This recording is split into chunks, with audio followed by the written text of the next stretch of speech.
টিকটকে ভাইরাল হওয়া ভিডিও থেকে সত্য ঘটনা অবলম্বনে নির্মিত হয়েছে সিনেমা নর্মা নামের এই সিনেমাটির প্রেক্ষাপট এক ছাদের নিচে স্বামী স্ত্রী আর শাশুড়ির সংসারকে নিয়ে। সুখী দাম্পত্য ভেঙে যায় শাশুড়ির সঙ্গে স্বামীর গোপন পরকীয়ার ঘটনায়।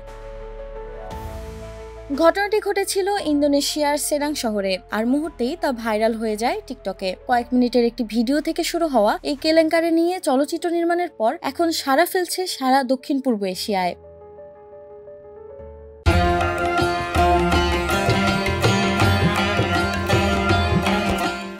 গল্পটা বাস্তবের নর্মার স্মার্ট। 2022 সালে তিনি নিজের স্বামী আর মায়ের পরকীয়ার কাহিনী টিকটকে প্রকাশ করেছিলেন। ভিডিওটি ঝড় তোলে অনলাইনে, লাখো মানুষ তা দেখেন, শিরোনাম হয় গণমাধ্যমে, আর সেখান থেকেই তৈরি হলো বড় পর্দার ছবি। এবছরের মার্চে নর্মা ইন্দোনেশিয়ার প্রেক্ষাগৃহে মুক্তি পায়। আগস্টে নেটফ্লিক্সে আসতেই এটি শুধু ইন্দোনেশিয়ায় নয়, মালয়েশিয়া ও সিঙ্গাপুরেও শীর্ষ দেখা ছবির তালিকায় জায়গা করে নেয়। বিশেষ করে মালয় মুসলিম দর্শকদের মধ্যে ছবিটি ব্যাপক সাড়া ফেলে।